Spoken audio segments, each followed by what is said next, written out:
6 safety and first aid के बारे में पढ़ेंगे। जी हाँ, क्लास 5 के चैप्टर से सेफ्टी एंड फर्स्ट एड। तो चलिए स्टार्ट करते हैं चैप्टर। सबसे पहला लर्निंग ऑब्जेक्टिव। तो लर्निंग ऑब्जेक्टिव मतलब ये होता है कि इस चैप्टर में हम लोग क्या क्या पढ़ेंगे। तो क्या पढ़ेंगे भाई? तो पढ़ेंगे हम लोग safety on the road. Road पे किस तरीके से सेफ्टी मेंटेन करें, सेफ्टी फ्रॉम द फायर, आग से किस तरीके से सेफ्टी मेंटेन करें, first aid, burns, animal bite मतलब फर्स्ट एड, कभी कभी मान लेते हैं जल जाता है या एनिमल बाइट्स कर लेते हैं या स्प्रेन्स या फ्रैक्चर्स, ऐसी कोई भी घटना होती है तो हम उसमें फर्स्ट एड कैसे दें, and the first aid boxes में क्या क्या होंगी, ये सारी चीज़ें हम लोग पढ़ेंगे इस चैप्टर में। तो चलिए हम लोग स्टार्ट करते हैं पहले अपना चैप्टर स्टार्टिंग से। तो पहला है to lead a safe life it is important to follow the certain rules. एक सेफ लाइफ लीड करने के लिए मतलब कि क्या होता है कि अगर मैं सेफली जीने के लिए we always need to follow certain rules, ठीक है ना, कुछ rules specially on the road to avoid accidents, ठीक है ना, कुछ रूल फॉलो करने होते हैं स्पेशली ऑन द रोड्स के बारे में बात करा। ऐसा नहीं है कि सिर्फ और सिर्फ मतलब रोड पर ही, स्पेशली ऑन द रोड का मतलब होता है कि रोड पर ज़्यादा सावधान रहना चाहिए और घर पर भी आपको सावधान रहना चाहिए, क्योंकि एक्सीडेंट का कोई जगह नहीं होता, एक्सीडेंट का कोई टाइम नहीं होता है, ठीक है। तो सिर्फ और सिर्फ हमने रोड पर ही सेफ्टी नहीं मेंटेन करनी है, हमें अपने घरों में सेफ्टी मेंटेन करनी है, इनफैक्ट हर जगह में सेफ्टी मेंटेन करनी है। There is a no any place for accident and there is a no any time for accident. याद रखिएगा इस लाइन को। At home also we have to be careful while using the fire or the electrical appliances। कोई भी fire या electrical appliances है, या बचपन में हम लोग पढ़े भी थे safety in the first aid में कि अगर कोई भी छोटा मोटा खिलौना वगैरह है तो इन सारी चीज़ों के लिए हमें क्या करना होता है कि सेफ्टी रूल्स मेंटेन करना होता है, सेफ्टी रूल्स फॉलो करने होते हैं, तभी जाकर के हम लोग एक हम लोग सेफ लाइफ जी पाएंगे। समझ रहे हो? तो however accident occur even though we are careful. और यही नहीं, कभी कभी क्या होता है ना, गलती से भी एक्सीडेंट हो जाता है। अब गलती से क्या एक्सीडेंट होता है भाई? हमारा मतलब कोई गलती नहीं होता, कोई दूसरा ही आकर के मार देता है मेरे को, ठीक है। तो कभी कभी ऐसे भी एक्सीडेंट होता है, तो हम लोग केयरफुल रहते हैं तब भी हमें एक्सीडेंट हो जाता है at times because of the negligence also, ठीक है ना। अब ऐसा इसलिए होता है क्योंकि हम लोग नजरअंदाज कर देते हैं। नेग्लिजेंस मतलब नजरअंदाज, किसी चीज को हमें पता है कि यहाँ पे मिस्टेक्स होने वाली है, मेरे को पता है कि यहाँ पे गलतियां होने वाली है, मेरे को पता है कि यहाँ पे एक्सीडेंट हो जाएगा, अपन ऐसा नहीं करेंगे तो, लेकिन फिर भी हम वो काम करते हैं और वहां पे एक्सीडेंट हो जाता है। हम लोग रिस्क लेते हैं और फिर वहां पे एक्सीडेंट हो जाता है, ठीक है। तो हम अपने लाइफ के साथ रिस्क ले रहे हैं, मतलब कोई भी काम के लिए रिस्क ले रहे हैं, मतलब हम लाइफ के साथ रिस्क ले रहे हैं। लाइफ के साथ रिस्क क्यों ले भाई? रोड पार करना है, गाड़ी आ रही है, 2 मिनट वेट कर लेंगे, क्या जरूरी है रिस्क लेने का? जीवन है तो ऐसे 50,000 रोड पार करेंगे, मस्ती करेंगे रोड पे, है ना, लेकिन जीवन रहेगा तब तो।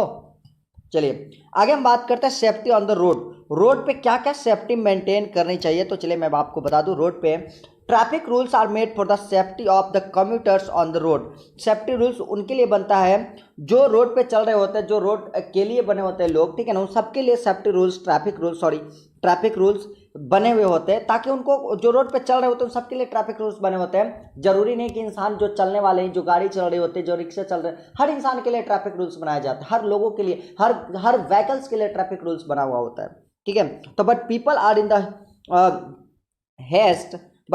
Haste to reach the destination and break the traffic rules resulting an accident. लेकिन लोगों को क्या होता है? हेस्ट। लोगों को क्या होता है? पीपल आर हेस्ट, सॉरी एक मिनट जरा सा इसको हम ये अनजूम हो गया, ठीक है ना। तो यहाँ पे कह रहा है कि but people are the haste, लोग जल्दीबाजी करते। कहाँ भाई? किस चीज का जल्दीबाजी होता है? तो टू रीच देयर डेस्टिनेशन। हमें कभी स्कूल की लेट हो रही होती है, हमें कभी ऑफिस की लेट हो रही होती है, हमें कभी क्रिकेट मैच की लेट हो रही है, हमारा कभी बस छूट रहा होता है, हमारा कभी ट्रेन छूट रहा होता है। हम अपने कामों में ही इतना जल्दीबाजी करते हैं, इसी की वजह से एक्सीडेंट होता है, ठीक है। मौसी की शादी है तो अपने को वहां पे जाना है, वहां पे बाराती द्वार पे ठहरे हुए, तो वहां पे जल्दी जल्दी जा रहे, इसके कारण एक्सीडेंट हो गया, ठीक है। तो and break the traffic rules resulting accident. तो ऐसे केस में क्या होता है? ट्रैफिक रूल्स अपन ब्रेक करते हैं और एक्सीडेंट हो जाता है, ठीक है। तो safety rules for the pedestrian के लिए क्या क्या सेफ्टी रूल्स मेंटेन करना चाहिए अपने को। तो पेडेस्ट्रियन मतलब जो पैदल चलने वाले हैं, तो जैसे हम लोग रोड पे क्या चलते हैं? पैदल चलते हैं। आप बच्चे, आप रोड पे क्या चलते हैं? पैदल चलते हो। हाँ, आप में से कुछ लोगों के पास साइकिल है, स्कूटी चलाना पाप है, ठीक है, बाइक चलाना अभी आप लोगों के लिए पाप है, तो आप अभी पैदल ही चलते हो, ठीक है। बहुत है तो साइकिल होता है, तो साइकिल और पैदल चलने में मतलब पैदल चलने वाले के लिए कुछ रूल्स देखते हैं, फिर उसके बाद साइकिल वालों के लिए भी रूल पढ़ लेंगे हम लोग, ठीक है। तो पहले पैदल चलने वाले के रूल देख लेते हैं। जो पैदल चलता है always cross the roads on the zebra crossing. तो जो पेडेस्ट्रियन होते हैं, जो हम पैदल चलते हैं ना, हमें क्या होना चाहिए, जब भी रोड क्रॉस करना चाहिए तो जेब्रा क्रॉसिंग पे। कहाँ पे? जेब्रा क्रॉसिंग पे। कहाँ? जेब्रा क्रॉसिंग पे। Very good. तो जेब्रा क्रॉसिंग इस तरीके का ब्लैक एंड व्हाइट स्ट्रिप बना हुआ होता है सड़क पे, वहीं से जेब्रा क्रॉसिंग करो। अगर जेब्रा क्रॉसिंग नहीं रहेगा तो क्या करेगा? दाएं बाएं देखेगा, अपने दाएं बाएं अपन देख लेंगे, अगर कोई गाड़ी वाड़ी नहीं आ रहा होगा पार कर जाएंगे रोड, है ना। मतलब क्या होता है कि गाँव वाँव में कभी कहीं कहीं पे जेब्रा क्रॉसिंग नहीं होता है, तो वहां पे हम लोग देख करके पार कर जाएंगे, क्रॉस कर जाएंगे।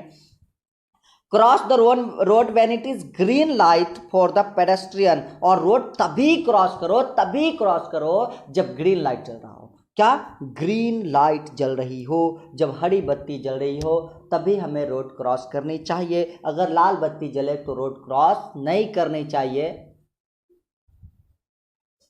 For the cross the road when it is green light for the pedestrian. अब मैं ये बात बताता हूँ, तो ग्रीन लाइट रहे तब तो ग्रीन लाइट का मतलब ये नहीं कि गाड़ी के लिए ग्रीन लाइट, ग्रीन लाइट का मतलब पेडेस्ट्रियन के लिए ग्रीन लाइट। पता है जहाँ पे आपका जो ट्रैफिक सिग्नल्स होता है, ट्रैफिक सिग्नल्स पे के लिए पेडेस्ट्रियन के लिए अलग से एक आदमी का चित्र बनाया हुआ होता है, ठीक है। और वो आदमी का चित्र जब तक लाल रहता है तब तक गाड़ी इधर उधर जाने रहता है, तब तक गाड़ी के लिए ग्रीन लाइट होता है, ठीक है। और जब पेडेस्ट्रियन वाला लाइट हरा होता है, जब ग्रीन लाइट होता है पेडेस्ट्रियन वाला, तब गाड़ी की लाइट रेड हो जाती है, तो तब आप रोड क्रॉस कर सकते हो। तो जब पेडेस्ट्रियन के लिए ग्रीन लाइट हो, याद रहे, ऐसा नहीं कि ग्रीन लाइट हो तो गाड़ी पास कर रही है और हम लोग क्रॉस कर गए, तो नहीं। वो जो ग्रीन लाइट, गोल वाला जो ग्रीन लाइट होता है ना, वो गाड़ी के लिए होता है। तो अगर ग्रीन लाइट हो तो क्रॉस करना चाहिए, लेकिन गाड़ी के ग्रीन लाइट में नहीं। अगर ग्रीन लाइट हो तो अपने को रोड क्रॉस करना चाहिए, लेकिन अगर वो पेडेस्ट्रियन के लिए ग्रीन लाइट हो तभी रोड क्रॉस करनी चाहिए। तो ट्रैफिक जो हमारा सिग्नल होता है उसे भी हमें ध्यान से देखनी चाहिए कि ये ग्रीन लाइट है किसके लिए, पेडेस्ट्रियन के लिए या फिर गाड़ी के लिए। पता चला गाड़ी के लिए ग्रीन लाइट हुआ, अपन हम उसमें दौड़ गए और कोई गाड़ी आया हमारे ऊपर चढ़ा करके उतार दिया, फिर उसके बाद रोड पे नागिन डांस कर रहे हैं हम लोग, है ना। तो देख लो कि पेडेस्ट्रियन के लिए ग्रीन लाइट है कि नहीं। पेडेस्ट्रियन के लिए ग्रीन लाइट है तो पास कर जाओ रोड, ठीक है। If there is a footwear bridge then take the bridge cross the road. अगर कहीं पे फुट ओवर ब्रिज है, फुट ओवर ब्रिज है कहीं पे, क्या होता है ना कि देखोगे कि रोड वोड पे क्या होता है, कभी कभी जैसे स्टेशन वगैरह होता है तो फुट ओवर ब्रिज बना दिए जाते हैं, ब्रिज पे चढ़िए और पार कर जाइए, ठीक है। तो ये अगर फुट ओवर ब्रिज अगर रोड पे लगे हुए होते हैं, जैसे अगर पटना वटना के अगर आप लोग हो, क्योंकि मैं तो पटना के और सामान्यतः पटना के भी हमारे स्टूडेंट्स हैं बहुत सारे, जैसे पटना के आप लोग स्टूडेंट्स हो, तो आप लोग अगर बेली रोड में जाइएगा तो हाईकोर्ट के थोड़ा सा आगे वहाँ पे एक पेडेस्ट्रियन ब्रिज बना हुआ। पेडेस्ट्रियन ब्रिज मतलब जो पटना वुमेंस कॉलेज है उसके जस्ट सामने में क्या पेडेस्ट्रियन ब्रिज है वहाँ पे। वो क्या होता है, रोड के इस पार से उस पार आपको क्रॉस करना तो आपको वेट नहीं करना पड़ता, सीधा ऊपर चढ़िए और उस पार क्रॉस कर जाइए, ठीक है। तो ये ऐसे पेडेस्ट्रियन ब्रिज बने होते हैं। तो अगर आपके घर के आसपास पेडेस्ट्रियन ब्रिजेज हैं तो आप उसका इस्तेमाल करके रोड को क्रॉस करो, because there can be heavy traffic on the road. हो सकता है कि रोड पे हैवी ट्रैफिक हो और आप रोड क्रॉस करें, कोई आकर के मार वार दे, तो उससे बढ़िया है कि भाई पेडेस्ट्रियन, जहाँ पेडेस्ट्रियन ब्रिज हो वहाँ पे पेडेस्ट्रियन ब्रिज का इस्तेमाल कर लेना चाहिए। ट्रेन व्रेन के भी केस में होता है, ट्रेन व्रेन के भी केस में लोग क्या होता है, इधर से उधर जाना होता है तो अपन नीचे से पटरी पे चल जाते हैं, नहीं तो उसमें भी पेडेस्ट्रियन ब्रिज का इस्तेमाल करो ना। पेडेस्ट्रियन ब्रिज बनाया किसके लिए जाता है? आप ही लोगों के लिए, हम ही लोगों के लिए पेडेस्ट्रियन ब्रिज बनाया जाता है, ठीक है। तो अगर पेडेस्ट्रियन ब्रिज कहीं भी हो तो उसका इस्तेमाल करना चाहिए, वो हमारे सेफ्टी के लिए होता है, हमारे लिए सेफ होता है वो, ठीक है। तो अब हम चलते हैं नेक्स्ट पेज पे। नेक्स्ट पेज पे यहाँ पे क्या कह रहा है कि किधर गया नेक्स्ट पेज, यहाँ पे नेक्स्ट पेज पे क्या कह रहा है कि at places where there is a no zebra crossing, वैसे प्लेस पे जहाँ पे जेब्रा क्रॉसिंग नहीं हो, look the right and then left and take. हाँ, जो अभी आपको समझा रहे थे, क्या समझा रहे थे भाई, तो अगर वैसे केस में अगर कहीं पे जेब्रा क्रॉसिंग नहीं है तो दाएं बाएं देखो, कोई गाड़ी नहीं आ रहा तो पास कर जाओ, ठीक है। If you are walking and there is a no footpath for the pedestrian then keep to your left. अगर आप पैदल चल रहे हो और सड़क पे फुटपाथ नहीं है तो आपको लेफ्ट साइड में किनारे पे चलना चाहिए, ठीक है। ये देखिए, ये रोड है, इस रोड को पार करने के लिए यहाँ पे पेडेस्ट्रियन ब्रिज बनाए गए हैं, ठीक है। ये रोड है, इस रोड को पार करने के लिए इधर अपन पेडेस्ट्रियन ब्रिज बना गया है, हम लोग इस पर चढ़ के पार कर सकते हैं, ठीक है। इसका सीढ़ी इधर होगा, नीचे से सीढ़ी यहाँ पे चढ़ने के लिए होता है, इधर उतरने के लिए सीढ़ी होता है, ठीक है। आप उतर सकते हो, इधर से चढ़ सकते हो। अब देखो सेफ्टी रूल्स सेफ्टी रूल किसके लिए? For vehicles driver. हाँ, कुछ व्हीकल ड्राइवर होते हैं जो गाड़ी वाड़ी चलाते हैं, उन लोगों के लिए सेफ्टी रूल्स क्या होता है? देखो, व्हीकल ड्राइवर के लिए सेफ्टी रूल का मतलब होता है कि हम लोगों को भी कभी कभी छोड़ने के लिए ड्राइवर अंकल चले जाते हैं स्कूल, या फिर हम अपने पापा मम्मी के साथ गाड़ी में बैठ रहे होते हैं, तो हमें पता होना चाहिए कि ड्राइवर के लिए सेफ्टी रूल क्या होता है। और अगर हमारे पापा मम्मी उस चीज़ को फॉलो नहीं करते, या फिर हमारे ड्राइवर अंकल उस चीज़ को फॉलो नहीं करते, that means we must remind them. हमें उन्हें रिमाइंड करना होगा, उन्हें बताना होगा कि नहीं, this is the wrong thing and क्या गलत है क्या सही, हमें उन्हें बताना होगा। ठीक है, तो that's why safety rules for the vehicles are very important to study for you also, आपके लिए भी इंपॉर्टेंट है। ठीक है, तो हम पढ़ते हैं यहाँ पे क्या, always follow the traffic signal. क्या क्या क्या क्या क्या? हमेशा ट्रैफिक सिग्नल को फॉलो करो। किसे? ट्रैफिक सिग्नल को फॉलो करो। देखो कि अगर ट्रैफिक लाइट ग्रीन है तभी आगे बढ़ो, ट्रैफिक लाइट रेड है तो रुके रहो, वेट कर लो थोड़ा देर के लिए। Do not speed if the traffic light is yellow. Traffic light yellow हो रहा तो आराम से रहो, कोई दिक्कत नहीं, जरूरी नहीं, जल्दीबाजी नहीं करो, जल्दीबाजी कभी नहीं करना चाहिए हमें। Gradually slow down and stop at the red light. और धीरे धीरे धीरे धीरे आराम से स्टॉप लाइट पे क्या होना चाहिए? रुक जाना चाहिए। ऐसा नहीं कि स्टॉप लाइट अभी जस्ट ही तो रेड हुआ है पार हो जाता है, नहीं, ऐसा कभी नहीं करना चाहिए। रेड लाइट अगर हो गया तो आकर के आराम से रुक जाना चाहिए, ऐसा सबके लिए सेफ्टी होता है। ठीक है, अब do not jump the red light. Red light को तो कभी जंप करना ही नहीं चाहिए भूल के भी, ऐसे आपको फाइन भी हो जाएगा, और अगर फाइन से नहीं मन भरता है तो फिर आपके लिए एक्सीडेंट भी हो सकते हैं, उसके भी चांसेस होते हैं ना। सबसे बड़ा तो चांसेस एक्सीडेंट का होता है, फाइन तो पैसे तो हम दोबारा कमा लेंगे, बट अगर एक्सीडेंट हो जाती है तो हमारी लाइफ तो दोबारा नहीं आ सकती है ना। तो do not overtake from the left side. और कभी भी भूल करके भी लेफ्ट साइड से ओवरटेक नहीं करना चाहिए, हमेशा ओवरटेक करो राइट साइड से, बिकॉज राइट साइड होता है ड्राइवर साइड। राइट साइड जो होता है ना हमारा ड्राइवर साइड होता है, ड्राइवर हमें पता होता है, ड्राइवर हमें देख लेता है तो हमें बचा लेता है। ठीक है, ऐसा नहीं होता कि ड्राइवर हमें मारने के लिए होता है, ड्राइवर हमें बचाने के लिए होता है। तो जब अपन राइट साइड से ओवरटेक करते हैं ना तो ड्राइवर उस चीज को देख लेता है, ड्राइवर देख लेता है उस चीज को तो वो साइड दे देता है, जगह दे देता है। लेफ्ट साइड से हम लोग ओवरटेक करते हैं तो ड्राइवर हमें देख नहीं पाता, ड्राइवर देख नहीं पाता तो हम लोग हो सकता है टकरा जाते हैं, या फिर वही किसी हम लोग लेफ्ट साइड ओवरटेक कर रहे हैं, राइट साइड से कोई गाड़ी आया, ड्राइवर उसको राइट साइड में साइड दे दिया, हमें चाप दिया, तो हो सकता है कि हमारी एक्सीडेंट भी हो सकती है। ठीक है, तो हमेशा राइट साइड से ही ओवरटेक करनी चाहिए। Follow the speed limit on the road. और रोड पे जो स्पीड लिमिट बनाए गए हैं उस स्पीड लिमिट को फॉलो करना चाहिए। अगर 80 किलोमीटर पर आवर है किसी हाईवे पर, दैट मीन्स की 80, यानी कि 100-200 पे चला रहे गाड़ी। ठीक है, अगर 40 किलोमीटर पर आवर अगर सिटी के अंदर स्पीड लिमिट तय किया गया, that means you must have to follow the speed limit, you must have to keep your vehicles speed below the 40 kilometre per hour. आपको 40 किलोमीटर पर आवर के नीचे ही रखना होगा। ओके, नेक्स्ट है give away to the ambulance coming from the behind. और अगर पीछे से कोई एम्बुलेंस आता है तो क्या करनी चाहिए?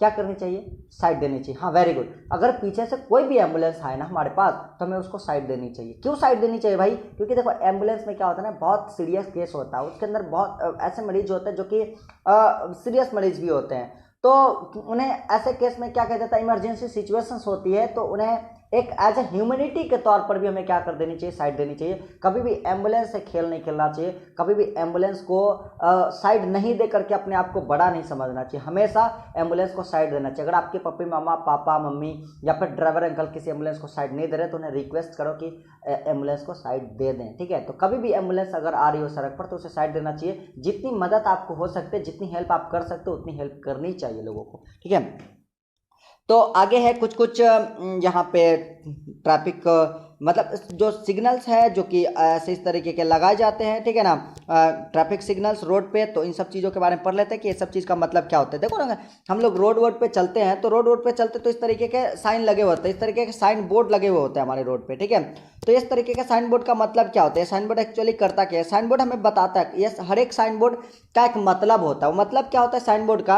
अब जैसे देखो बताते हैं, ये इस तरीके का साइन बोर्ड बना देना तो आसानी से समझ पाते हैं। जैसे देखिए ये वाला साइन बोर्ड, सबसे पहला वाला साइन बोर्ड का क्या मतलब होता है? ये ऐसे गाड़ी आ रहा है उसको काट दिया, काट दिया का मतलब क्या होता है कि नो एंट्री, मतलब आगे तुम्हें नहीं जाना है। ठीक है, तो ये जो साइन बोर्ड होता है नो एंट्री के लिए होता है, दिस इज नो एंट्री, आपको आगे नहीं जानी है, आपको आगे एंट्री नहीं मिलेगी, तो that sign board is use for the no entry. Okay, now the next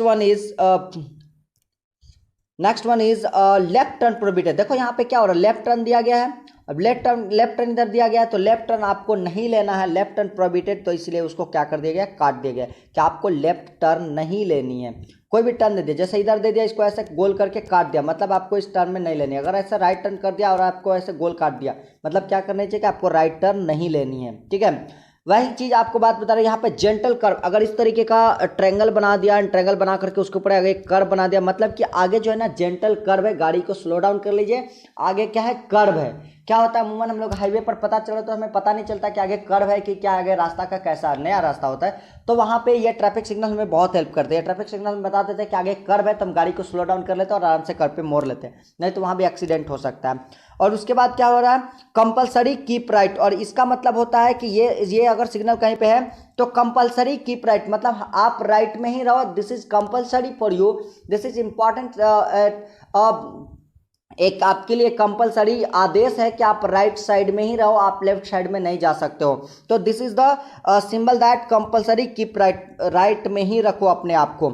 और अगर इस तरीके का यू अगर उल्टा बनाया गया दैट और उसको क्रॉस कर दिया गया मतलब यू टर्न प्रोहिबिटेड, मतलब आपको यू टर्न वहां पे नहीं लेनी है। और उसके बाद इस तरीके का अगर टू वे ट्रैफिक आने का और जाने का, तो two way traffic prohibited, two way traffic prohibited का मतलब होता है कि आपको दो वे ट्रैफिक नहीं हो, मतलब होता है ना कि हम लोग एक ही रोड पे एक तरफ से जाते हैं और दूसरी तरफ से आते हैं, ठीक है, तो एक पतला सा रोड होता है, एक तरफ से जाते हैं दूसरी तरफ से आते हैं। तो अगर मान लेते हैं कि आपको उस तरीके से इस चीज़ को बंद करना होगा, मतलब ये एक रोड सिर्फ और सिर्फ जाने के लिए, दूसरा रोड सिर्फ और सिर्फ आने के लिए रखना होगा, तो हम लोग यहाँ पे ये बोर्ड लगा सकते हैं कि उधर से इस रोड पे कोई आ नहीं सकता, मतलब एक ही साइड से कोई इंसान चल सकता है, या तो आप इधर से उधर जा सकते हो या फिर आप उधर से इधर आ सकते हो, दोनों काम नहीं कर सकता। मतलब अगर गाड़ी इधर से इधर जा रही है सारी, मतलब आपको एक ही तरफ से जाना, उधर से कोई गाड़ी लेकर के नहीं आ सकता है, ठीक है, आप अकेला उधर से गाड़ी लेकर के नहीं आ सकते हो। दिस इज स्ट्रिक्टली प्रोहिबिटेड, मतलब क्या होता है कि यू टर्न आपको टू वे ट्रैफिक प्रोहिबिटेड, अगर आप लेकर के आ जाते हो रॉन्ग साइड में गाड़ी तो आपकी फाइन कट जाएगी। और इसका मतलब अगर येलो साइड में दे दिया इस तरीके का और उसको क्रॉस नहीं किया, उसको काटा नहीं है, मतलब टू वे ट्रैफिक है, आप दो साइड में फॉलो कर सकते हो, उधर से आ भी सकते हो उधर से जा भी सकते हो, कोई दिक्कत नहीं। कहीं कहीं पे क्या होता है इस तरीके का हॉर्न बना करके उसको काट दिया जाता है, उसका मतलब हॉर्न, नो हॉर्न प्लीज, मतलब कि हॉर्न बजाना मना है, आप हॉर्न बजाओगे तो आपकी फाइन कट जाएगी। नेक्स्ट वन, लेन इंड्स अहेड, आगे क्या है, लेन इंड है, मतलब क्या होता है कि इस लेन पे अपन चल रहे हैं लेकिन ये लेन आगे खत्म हो जाता है, इस लेन में आकर के मिल जाता है, ठीक है, तो इसको हम लोग बोलते हैं क्या होता है, ये लेन में आकर के मिल जाता है, तो इसको हम लोग बोलते हैं लेन इंड साइड। आगे आप जिस लेन में चल रहे हैं वो लेन आगे खत्म हो जाएगा, आप दूसरे लेन में मिलने वाले हैं, तो आप वहां पे क्या करो, गाड़ी को स्लो कर लो। उसके बाद ऐसे देखो, ऐसे पेडेस्ट्रियन का चित्र बना रहे, ये देखो ना पेडेस्ट्रियन का, ऐसे आदमी का चित्र बना करके उसको क्रॉस कर दिया, मतलब पेडेस्ट्रियन प्रोहिबिटेड। यही चीज अगर आदमी का चित्र बना करके रेड ग्रीन ब्लू लाइट अगर जल रहा, मतलब समझ जाओ कि ग्रीन लाइट का मतलब पेडेस्ट्रियन जा सकता है, रेड लाइट अगर जल रहा है इसी में तो पेडेस्ट्रियन नहीं जा सकता है। अगर इस तरीके का अगर सिंबल बना के काट दिया तो उस रोड पर पेडेस्ट्रियन क्रॉस कर ही नहीं सकता उस रोड से, ठीक है। उसके बाद रोड वॉक्स अहेड, और अगर इस तरीके का सिंबल बना दिया मतलब क्या हो रहा है कि इस तरीके का, देखो ना कि कंस्ट्रक्शन का काम यहाँ पे लगा हुआ है, आगे क्या हो रहा है, रोड वॉक्स कंस्ट्रक्शन की काम लगे हुए हैं, आप वहाँ भी आराम से चलिए। अनइवन रोड अहेड, इस तरीके का बना दिया, मतलब आगे क्या है, उबड़ खाबड़ रोड है, अनइवन रोड है, आप वहाँ भी गाड़ी को स्लो कर लो। नेक्स्ट है डाइवर्शन अहेड, मतलब इसका मतलब होता है आगे डाइवर्शन है, आपको लेन चेंज करनी होगी, या फिर आप मतलब आप जहां से चल रहे आगे से डाइवर्शन, आगे से आपको मुड़ना पड़ेगा किसी न किसी डायरेक्शन में, तो इस तरीके का डाइवर्शन दे दिया जाता है कि आगे आपको इस डायरेक्शन में मुड़ जाना है, ठीक है, तो ये डाइवर्शन का दिया जाता है। उसके बाद गिव वे, गिव वे का मतलब होता है रास्ता दीजिए, and last one is the parking, मतलब वहाँ पे आप पार्क कर सकते हैं, अगर वही पी में क्रॉस कर दिया मतलब नो पार्किंग। और speed limit 40 kilometre per our, अगर 40 लिख दिया इस तरीके से तो 40 किलोमीटर पर आवर, इसमें 60 लिख सकता है, इसमें 80 लिख सकता है, अगर 60 लिख दिया तो 60, अगर 80 लिख दिया तो 80 किलोमीटर पर आवर, 100 लिखा तो 100 किलोमीटर पर आवर, ठीक है, जितना लिख दिया उतना किलोमीटर पर आवर। और कंपलसरी साइकिल लेन, और ये अगर दे दिया मतलब कि वो कंपलसरी साइकिल लेन है, उसमें सिर्फ और सिर्फ साइकिल ही चल सकता है, गाड़ी बस लेकर के आइएगा तो वहाँ पे चलान कट जाएगा आपका और आपको वहाँ पे एंट्री नहीं मिलेगी, ठीक है, वो सिर्फ और सिर्फ साइकिल के लिए ही लेन बनाए गए हैं। तो उम्मीद है कि सारा चीज़ समझ गए होगा, अगर इसमें से कोई भी चीज़ समझ में नहीं आता है तो आप हमको कमेंट बॉक्स में ज़रूर बताइए, हम आपको वो चीज़ एक्सप्लेन कर देंगे नेक्स्ट वीडियोस में, या फिर हम आपको व्हाट्सएप के थ्रू एक्सप्लेन कर देंगे। अब उसके बाद है सेफ्टी फ्रॉम द फायर, आज कुछ ज़्यादा हम लोग नहीं पढ़ लिए, तो नहीं ज़्यादा तो नहीं पढ़े, अभी 18 मिनट ही हो रहा, तो सेफ्टी फ्रॉम द फायर पर लेते हैं, ज़्यादा नहीं है, एक छोटा सा टॉपिक हम लोग क्लियर कर लेते हैं अपना सेफ्टी फ्रॉम द फायर क्या, उसके बाद अपना फर्स्ट एड से हम लोग नेक्स्ट क्लास में पढ़ेंगे। तो चलिए हम स्टार्ट करते हैं अपना सेफ्टी फ्रॉम द फायर, 5 से 7 मिनट का टॉपिक है, 25 मिनट से ज़्यादा नहीं होगा आपको। Fire is the biggest invention in the early man, early man के लिए, पहले जमाने के लोगों के लिए फायर सबसे बड़ा बिगेस्ट इन्वेंशन था, सबसे बड़ा इन्वेंशन था, क्योंकि फायर के बाद इंसानों का लाइफ ही चेंज हो गया था। क्या, फायर के बाद, आग के बाद इंसानों का लाइफ ही चेंज हो गया था।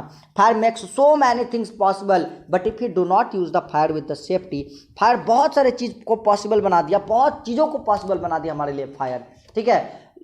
लेकिन अगर हम इस फायर को अगर सेफली नहीं यूज करेंगे ना, इट कैन बी हजार्डस, ये हमारे लिए हजार्डस हो सकता है, बहुत ही खतरनाक हो सकता है ये हमारे लिए। अगर इस फायर को हम सेफली नहीं यूज करेंगे तो ये फायर हमारे लिए बहुत ही खतरनाक हो जाएगा। We must follow some certain safety rules, कुछ ना कुछ सर्टेन सेफ्टी रूल्स हमें फॉलो करने होंगे फायर से बचने के लिए। फायर एक बिगेस्ट इन्वेंशन है, क्योंकि फायर के बाद, फायर के पहले हम लोग कच्चा मछली वछली खाते थे, फायर के पहले हम लोग कुछ भी चीज़ खा लेते थे, पर फायर के बाद हमें हमारे एक खाना में एक टेस्ट आया। फायर के बाद खाना में टेस्ट के अलावा फायर के बाद हम आग से पिघला पिघला करके बहुत सारे इक्विपमेंट्स बना लिए।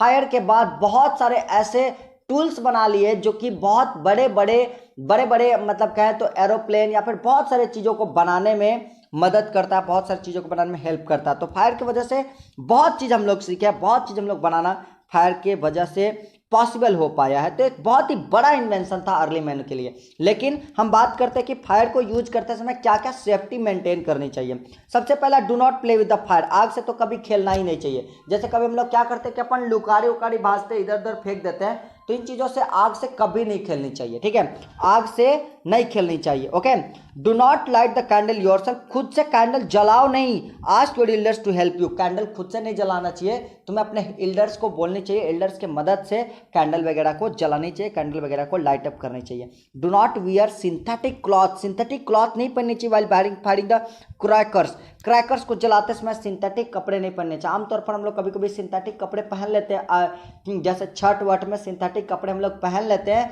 और उस समय फायर क्रैकर्स जला रहे होते हैं, लेकिन कभी भी सिंथेटिक कपड़े पहन करके फायर क्रैकर मत जलाया करो, ये आपके लिए हार्मफुल हो सकता है। सिंथेटिक कपड़ा में आग बहुत ही जल्दी पकड़ता है, तो आपको अगर फायर क्रैकर से आपके शरीर में आग लग सकती है।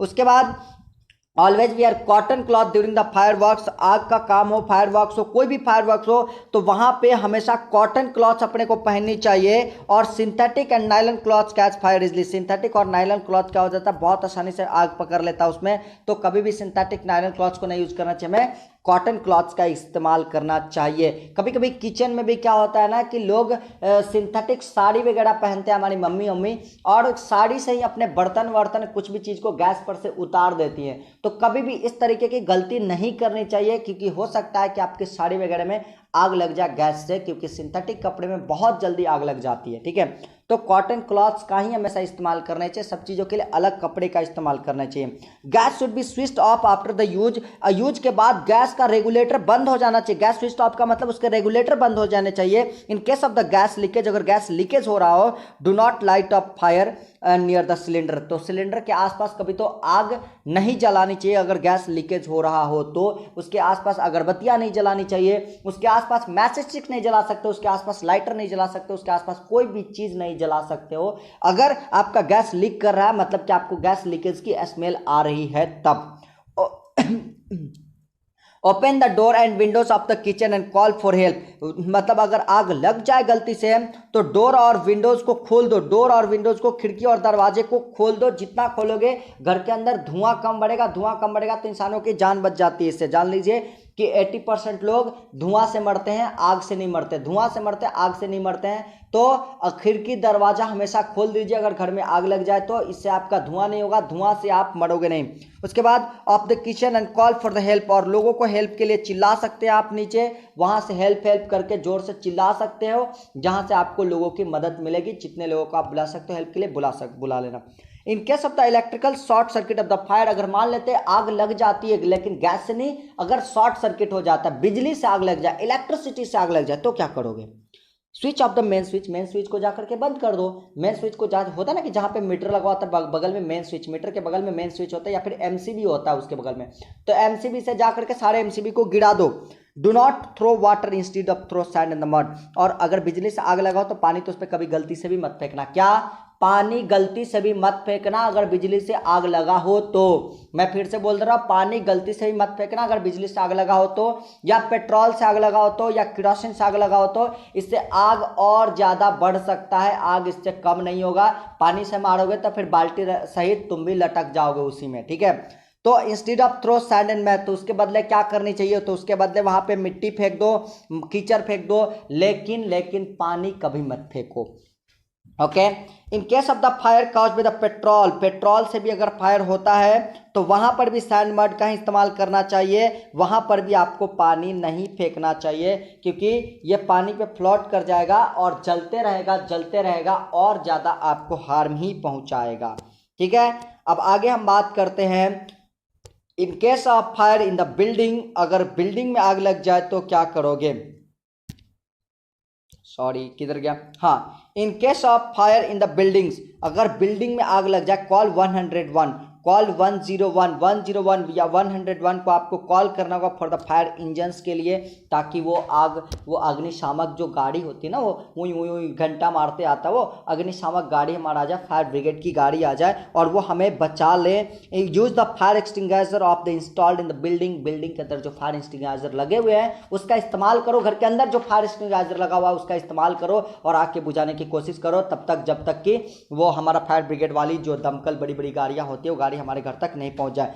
वैकेट the building and do not use the lift, instead use the stairs, कभी भी बिल्डिंग से उसको वैकेट करना चाहिए, उसको खाली कर देना चाहिए बिल्डिंग्स को, और कभी भी खाली करने के लिए लिफ्ट का इस्तेमाल नहीं करना चाहिए कि जल्दी जल्दी लिफ्ट से नीचे उतर जाएंगे, पता चलेगा लिफ्ट के अंदर ही अटक जाओगे, और अगर लिफ्ट की तार जल गई तो लिफ्ट के अंदर ही जीवन भर के लिए रह जाओगे। तो कभी भी हम लोग वैसे केस में लिफ्ट का इस्तेमाल नहीं करना चाहिए जल्दीबाजी में, सीढ़ी का इस्तेमाल करना चाहिए, सीढ़ी से जल्दी जल्दी अपने को नीचे आ जाना चाहिए। Do not run as the fire will get more oxygen and एक मिनट, ये कहाँ गया, in case cloth catches fire roll yourself in the mud, अगर मान लेते आपके कपड़े में गलती से आग लगी गया, मान लेते कि आपने सिंथेटिक क्लॉथ पहने और छठ में जाकर के वहां पे क्या कर दे, छठ दिवाली या फिर कोई भी फंक्शन शादी में गए, सिंथेटिक क्लॉथ अपन पहने और सिंथेटिक क्लॉथ पहनने के बाद क्या किया कि फायर क्रॉकर पकड़े और हमारे कपड़ों में आग लग गया। अगर हमारे शरीर में हमारे कपड़ों में आग लग गया तो दौड़ना तो कभी नहीं चाहिए,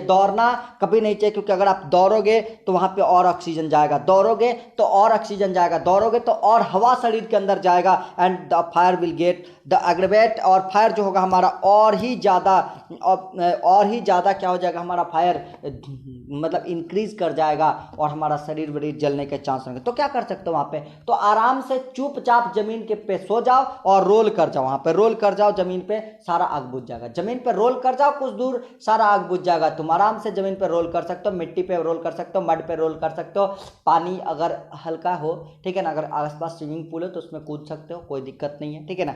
तो ये सारा चीज़ था आपको ये किस तरीके से सेफ्टी, जैसे देखो ये बच्चा यहाँ पे रोल कर रहा है, ये फायर एक्सटिंग्विशर होता है और ये हमारा क्या होता है, रेगुलेटर हम नीचे से ऑफ कर रहे हैं गैस की, ठीक है। तो खाना बनाने के बाद गैस की रेगुलेटर ऑफ कर रहे हैं, ये फायर एक्सटिंग्विशर है, फायर एक्सटिंग्विशर का यूज करते हैं, ये पाइप होता है, पाइप निकाल करके नॉब निकाल करके यहाँ पे हम लोग इसका यूज करते हैं, ये भी हमारा क्या करता है, घर में अगर आग वाग लगी हो तो उसे बुझा देता है, ठीक है। तो आज के लिए 27 मिनट हो चुका है हमारा वीडियो, तो सिर्फ और सिर्फ इतना ही, मिलते हैं आपसे नेक्स्ट वीडियोज़ में।